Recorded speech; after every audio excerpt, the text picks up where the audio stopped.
आज हम लोग यहाँ पे सॉल्व करेंगे डॉक्टर केसी सिन्हा वर्ग 7 का गणित। और इसका जो है हम लोग देखेंगे एक्सरसाइज 1A। तो 1A का जो है हमने प्रश्न संख्या 1 से लेकर के 12 तक सॉल्व कर लिया है। तो आज जो है हम लोग यहाँ पे देखेंगे प्रश्न संख्या 13 से।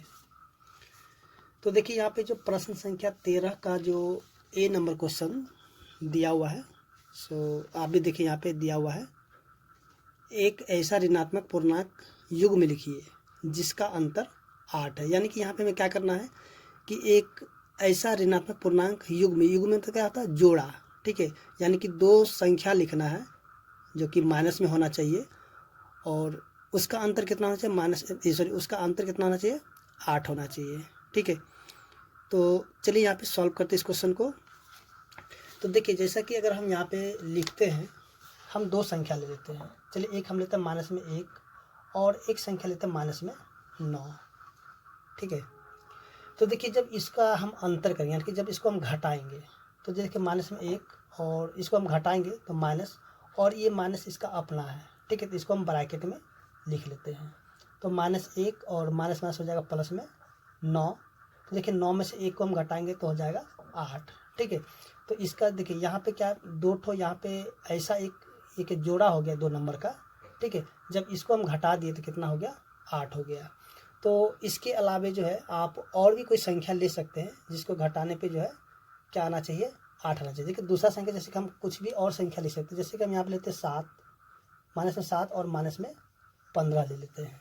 ठीक है, ये भी क्या है, युग में दो संख्या का, यानी कि जोड़ा है दो संख्या का।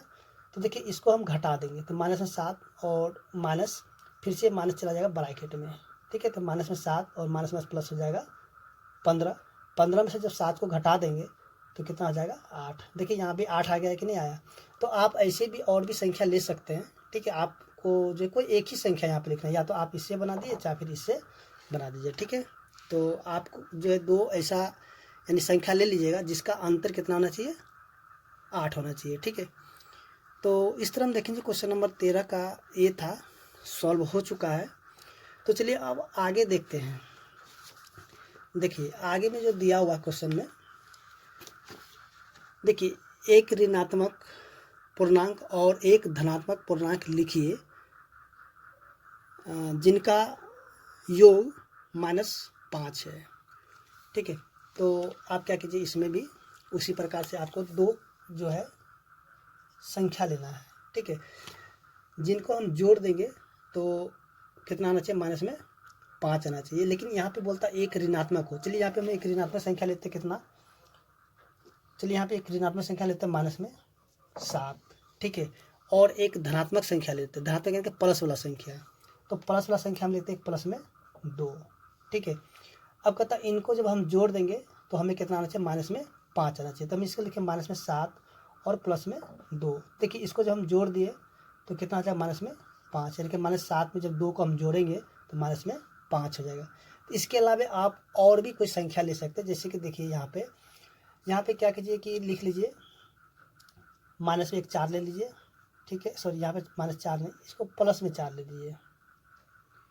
ठीक है, प्लस में 4 और यहाँ पे लेते हैं माइनस में 9।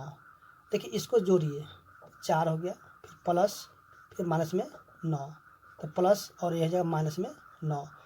तो जब इसको हम इसमें जोड़ देंगे तो माइनस में 5 हो गया। देखिए यहाँ पे -5 आया और यहाँ भी माइनस में 5 है। तो आप या तो ये संख्या ले लीजिए या फिर ये लीजिए। तो इसी प्रकार से आप कोई भी और भी संख्या ले सकते हैं, जो आपको मन हो उस प्रकार से आप ले करके इसको बना सकते हैं। ठीक है, तो इसके बाद देखते हैं जो क्वेश्चन नंबर सी है। तो देखिए यहाँ पे क्वेश्चन नंबर सी में क्या दिया हुआ है। तो देखिए क्वेश्चन नंबर जो सी दिया हुआ है, एक ऋणात्मक पूर्णांक और एक धनात्मक पूर्णांक लिखिए जिनका अंतर -3 है। ठीक है, तो चलिए इसको भी हम इसी प्रकार से सॉल्व करते हैं। सबसे पहले क्या करना, एक ऋणात्मक पूर्णांक लेना है। तो क्वेश्चन नंबर सी है ये। तो देखिए यहाँ पे एक ऋणात्मक संख्या लिखते हैं। ठीक है, देखिए यहाँ पे हम एक ऋणात्मक लेते हैं माइनस में 1। ठीक है, और एक धनात्मक संख्या लेते हैं, कितना, 2। उसके कहता है कि जिसका अंतर मतलब क्या होता है, घटाओ, ठीक है। अंतर मतलब क्या होता है घटाओ। तो देखिए इन दोनों को हम घटा देते हैं, तो माइनस में 1 और यहाँ पे जो है माइनस में हो जाएगा 2। तो देखिए इसको जब हम घटा देंगे, देखिए माइनस में 1 और माइनस में 2, तो कहने का मतलब क्या है कि दोनों ही संख्या क्या आ गया, अब देखिए माइनस में हो गया क्योंकि इसको हम घटा रहे हैं, ठीक है। अंतर मतलब क्या होता है घटाओ, एक है ऋणात्मक में, एक है धनात्मक में। तो देखिए यहाँ पे जब घटाएंगे तो घटा के यहाँ पे माइनस होता है, जैसे कि हम लोग जानते हैं कि माइनस में 1 है और ये माइनस में 2 है, ठीक है। क्योंकि ये दोनों जुट जाता है, तो जुट कर कितना हो जाएगा माइनस में 3 हो जाएगा, ठीक है। तो इसके अलावे और भी आप संख्या रख सकते हैं, ठीक है। कोई ज़रूरी नहीं कि आप माइनस 1 2 लिख सकते हैं, और भी संख्या लिख सकते हैं। जैसे कि यहाँ पे आप जो है कि माइनस में 2 और प्लस में 1 भी लिख सकते हैं। जैसे कि यहाँ पे देखिए, जैसे कि यहाँ पे आप माइनस में 2, ठीक है, ये ऋणात्मक संख्या हो गया, और प्लस में 1 ये क्या हो गया धनात्मक संख्या हो गया, ठीक है। इसको घटाइए तो माइनस में 2 और माइनस में 1 तो कितना हो जाए माइनस में 3। इसी प्रकार से और भी आप बहुत सारी संख्या लिख सकते हैं, ठीक है। तो इस तरह हम देखेंगे जो क्वेश्चन नंबर 14 था वो कंप्लीट हो चुका है। तो अब जो हम देखते हैं जो क्वेश्चन नंबर इसका 14 है।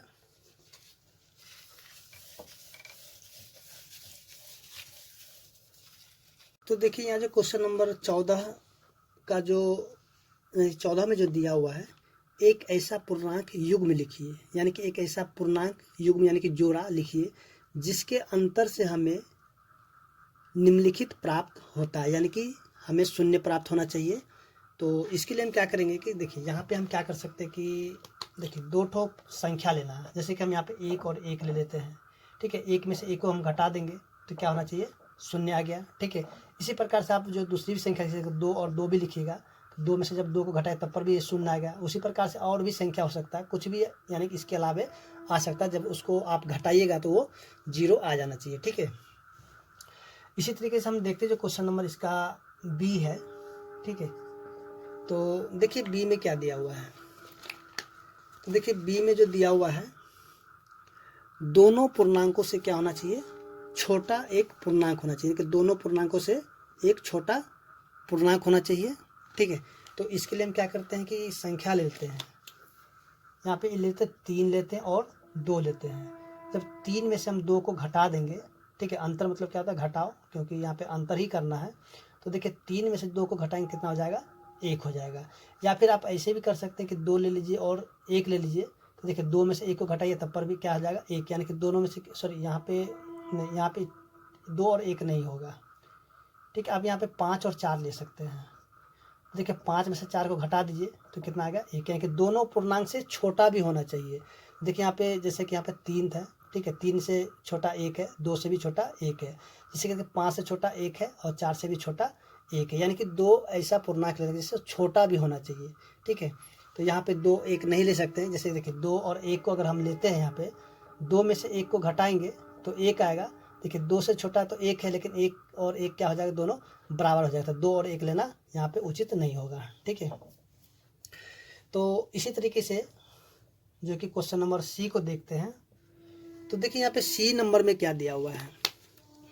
देखिए सी नंबर में दिया दोनों पूर्णांकों में से केवल किसी एक से बड़ा पूर्णांक होना चाहिए, ठीक है। दोनों पूर्णांकों में से केवल, यहाँ से देखिए दोनों पूर्णांकों में से केवल किसी एक से बड़ा पूर्णांक होना चाहिए। तो इसके लिए हम क्या करेंगे कि जो है ले लेते हैं, चलिए यहाँ पे लेते हैं 3 और 1 लेते हैं, ठीक है। देखिए 3 में से जब इसको 1 को घटा देंगे तो क्या हो जाएगा 2 हो जाएगा। तो देखिए 3 जो है 3 क्या है 3 से ये छोटा है लेकिन 1 से बड़ा है, कि 2 यहाँ पे क्या बोला जा रहा है कि दोनों में से किसी एक से क्या होना चाहिए वो बड़ा होना चाहिए, ठीक है। इसको जब घटा दिए कितना आ गया 2 आ गया, ठीक है। यानी कि 3 से तो क्या हो गया ये छोटा हो गया, लेकिन 1 से क्या हो गया ये बड़ा हो गया। ठीक इसी तरह हम देखते हैं जो क्वेश्चन नंबर डी है। तो डी में क्या करना है, तो देखिए डी में जो दिया दोनों, थोड़ा देखिए दोनों पूर्णांकों में से सॉरी दोनों पूर्णांकों से बड़ा एक पूर्णांक होना चाहिए।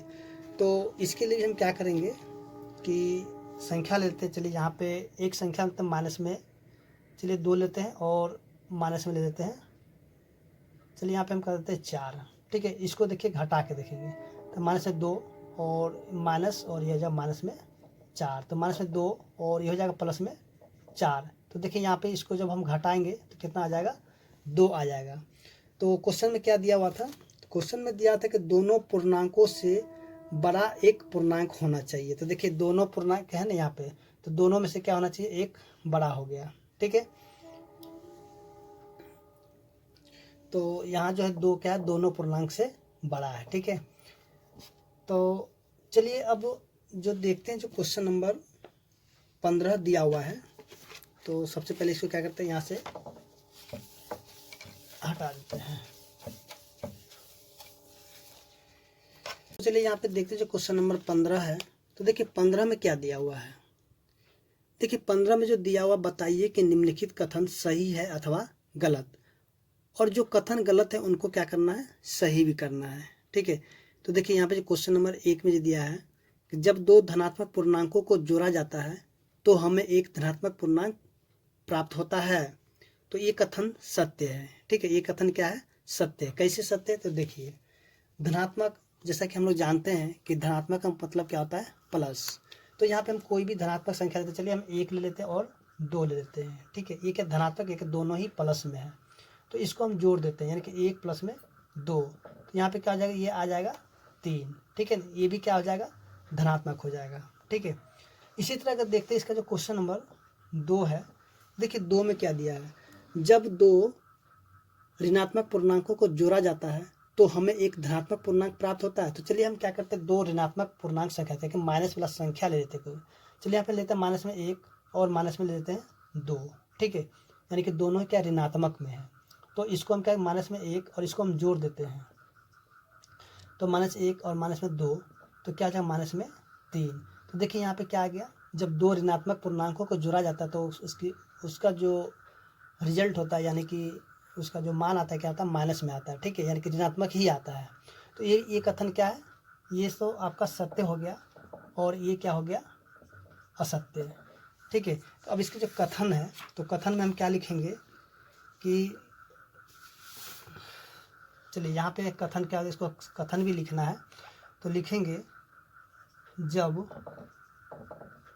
दो ऋणात्मक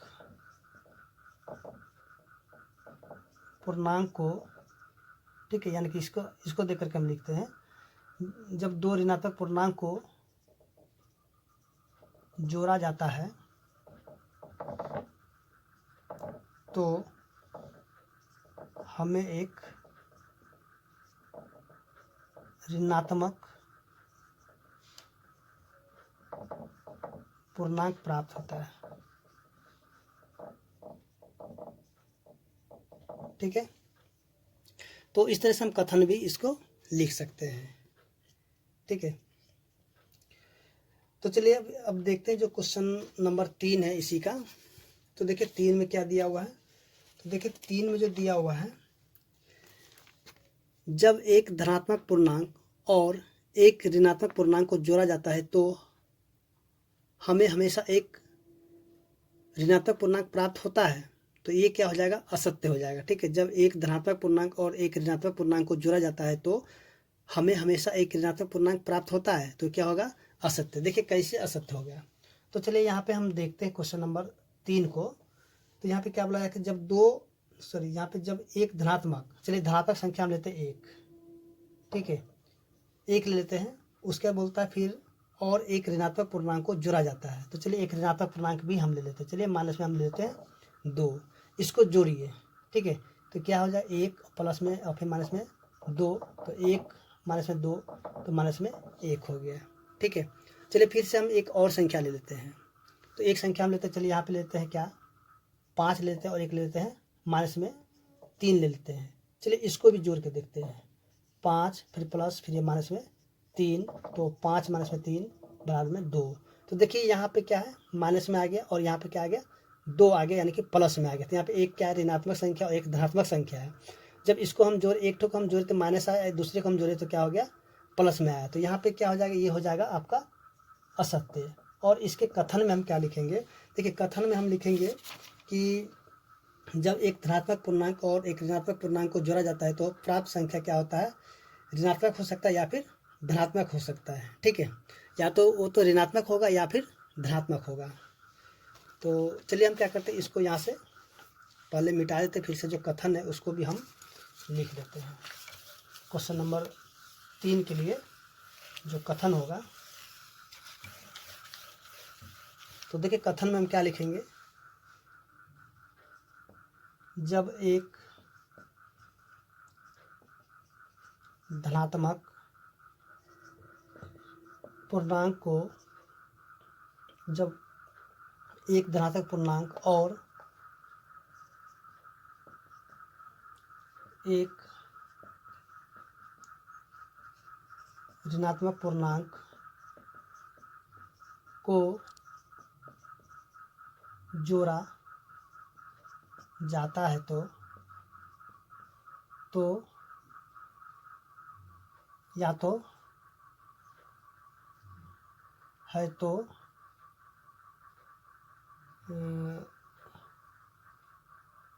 ऋणात्मक,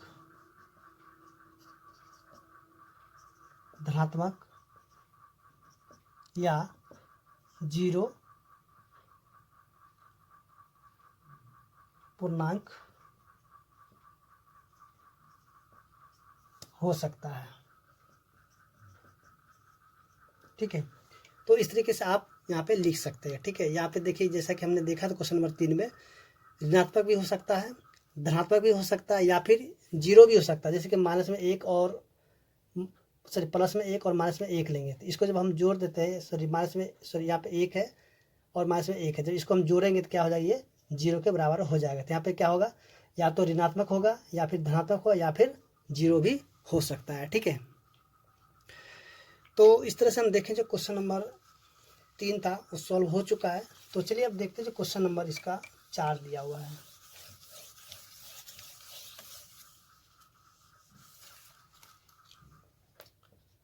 तो देखिए क्वेश्चन नंबर 4 में जो दिया हुआ है, पूर्णांक 8 का योज्य प्रतिलोम -8 है एवं पूर्णांक -8 का योज्य प्रतिलोम 8 है। तो जैसे देखिए योज्य प्रतिलोम क्या होता है, जैसे कि हम देखेंगे अगर यहाँ पे a है, ठीक है, a है, तो इसका योज्य प्रतिलोम क्या हो जाएगा, माइनस में a हो जाएगा। यानी कि यहाँ पे अगर मान लीजिए जैसे कि 2 है, तो इसका अगर योज्य प्रतिलोम करेंगे तो हो जाएगा माइनस में 2। ठीक है, अगर माइनस में 2 होगा तो अगर इसका योज्य प्रतिलोम करेंगे तो हो जाएगा माइनस में, क्या सॉरी यहाँ प्लस में हो जाएगा 2। तो जैसे कि यहाँ पे देखेंगे अगर माइनस में a होगा तो ये हो जाएगा प्लस में a हो जाएगा। ठीक है, तो यहाँ पे देखिए क्वेश्चन में जो दिया था पूर्णांक 8 का योज्य प्रतिलोम -8 है, तो ये एकदम सत्य है। जैसे कि अगर यहाँ पे देखेंगे 8 है तो 8 का योज्य प्रतिलोम कितना आ जाएगा, माइनस में 8 हो जाएगा। उसके बाद जो आगे दे रहा था कि -8 का पूर्णांक -8 का योज्य प्रतिलोम 8 है, तो जैसे कि यहाँ माइनस में 8 है तो इसका योज्य प्रतिलोम क्या हो जाएगा, 8 हो जाएगा। तो ये भी क्या हो जाएगा, सत्य हो जाएगा। ठीक है, तो अब जो देखते हैं इसका क्वेश्चन नंबर ये 4 था। अब देखते हैं क्वेश्चन नंबर इसका 5। देखिए 5 में क्या दिया है, देखिए व्यकलन घटाओ के लिए जिस पूर्णांक को घटाया जाना है उसके योज्य प्रतिलोम को दूसरे पूर्णांक में जोड़ देते हैं। यानी कि यहाँ पे क्या दिया हुआ है,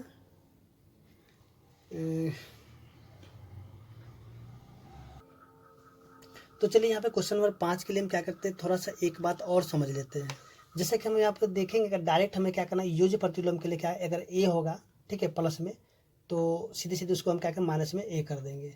अगर माइनस में a है तो उसको सीधे सीधे हम क्या करें, प्लस में a कर देंगे। ठीक है, लेकिन यहाँ पे होता क्या है, अगर माइनस में a है, ठीक है, तो इसमें हम प्लस में a कर देंगे, तो इसको जब हम जोड़ देंगे तो ये 0 के बराबर आ जाना चाहिए। ठीक है, तो जो क्वेश्चन नंबर यानी कि 5 में जो दिया, व्यकलन घटाव के लिए जिस पूर्णांक को घटाया जाना है उसके योज्य प्रतिलोम को दूसरे पूर्णांक पर जोड़ देते हैं, तो ये क्या हो जाएगा, सत्य हो जाएगा। ठीक है, यानी कि यहाँ क्या हो जाएगा, क्वेश्चन नंबर 5 में सत्य। जैसे कि हम यहाँ पे ले लेते हैं माइनस में 2, ठीक है, और इसका योज्य प्रतिलोम जो जिस पूर्णांक को घटाया जाना है तो हाँ उसको जोड़ देते हैं, यानी कि यहाँ पे क्या हो जाएगा, प्लस में 2, तो क्या हो जाएगा, ये 0 के बराबर आ जाएगा। ठीक है, योज्य प्रतिलोम के देखो माइनस a और प्लस में a, ठीक है, इन दोनों को जोड़ने के बाद क्या आना चाहिए, 0 आना चाहिए। ठीक है, तो इस तरह से हम देखते हैं जो कि क्वेश्चन नंबर 5 था वो सॉल्व हो चुका है।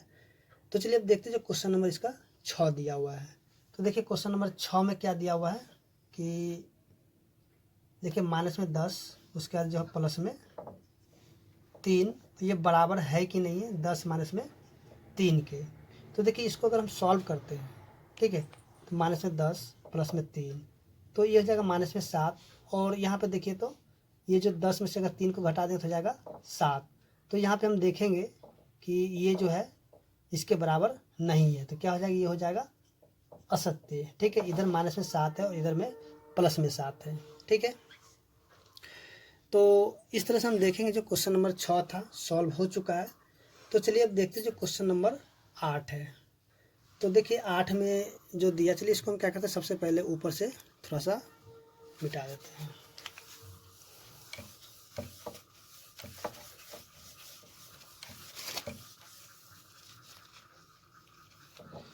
देखिए क्वेश्चन नंबर 7 में क्या दिया हुआ है, 8 प्लस में माइनस 7, फिर माइनस में 4, कहता नॉट इक्वल, यानी कि इसके बराबर नहीं है। ठीक है, और ये एनसीईआरटी का भी क्वेश्चन है। तो देखिए यहाँ पे इसको हम पहले सॉल्व कर लेते हैं, इधर वाला पार्ट को सॉल्व करते हैं, फिर इधर वाला पार्ट को सॉल्व करते हैं। देखिए 8 और इस जगह माइनस में 7 और माइनस प्लस हो जाएगा, कितना हो जाएगा, ये 4 हो जाएगा। ठीक है, तो देखिए यहाँ पे अगर हम इसको सॉल्व करते तो कितना हो जाएगा, 8 4 12 और माइनस में 7, इसको जब हम घटाएंगे तो हो जाएगा 5।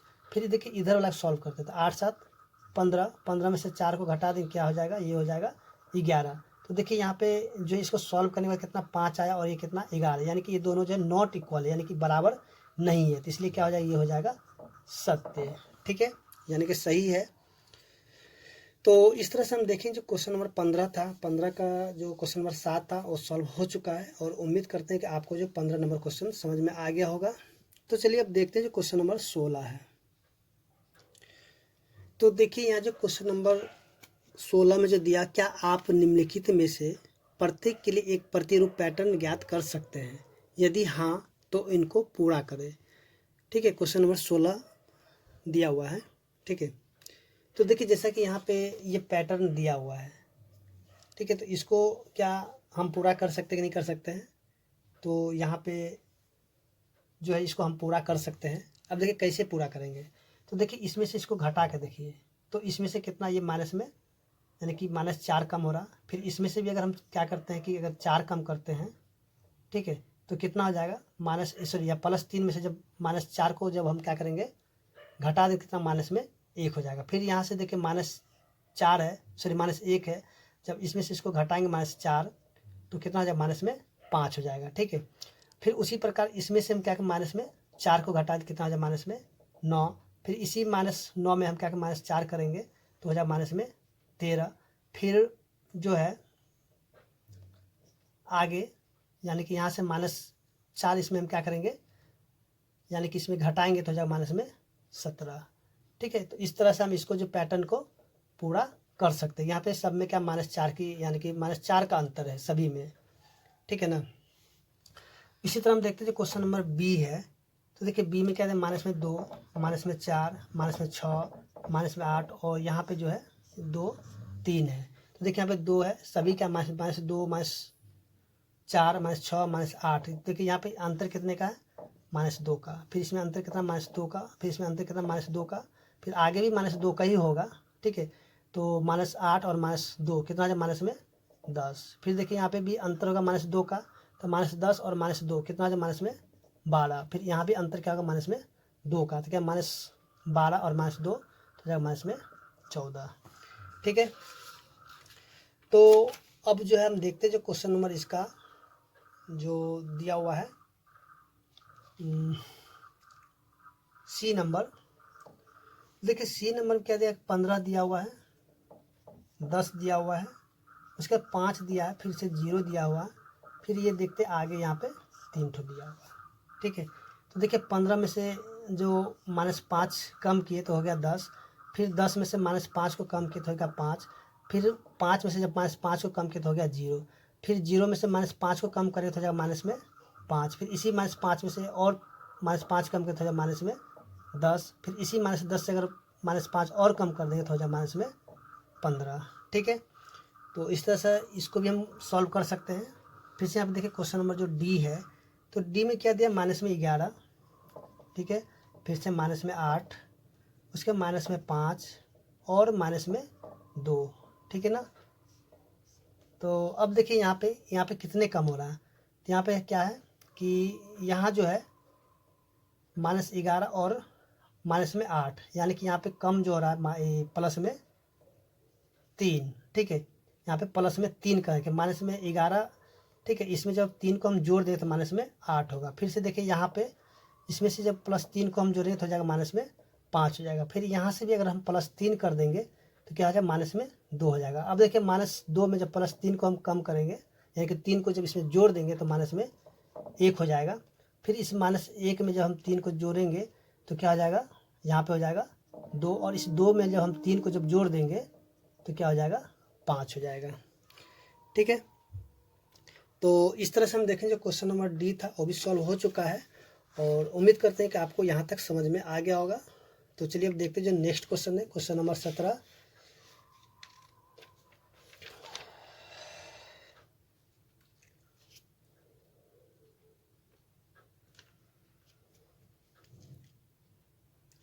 अभी यहाँ पे थोड़ा सा मिस्टेक हो गया। यहाँ पे देखिए -3 में जब -2 में जब +3 को जब यहाँ पे घटाएंगे तो यहाँ पे प्लस में 1 होगा। तो फिर यहाँ पे 1 में जब 3 को जब 4 हो जाएगा, ठीक है। और 4 में जब 3 को हम जोड़ देंगे कितना हो जाएगा, 7 होगा, ठीक है। तो यहाँ पे थोड़ा सा मिस्टेक हो गया था। तो चलिए अब देखते हैं जो क्वेश्चन नंबर इसका 17 है, ठीक है। तो देखिए 17 में जो दिया हुआ है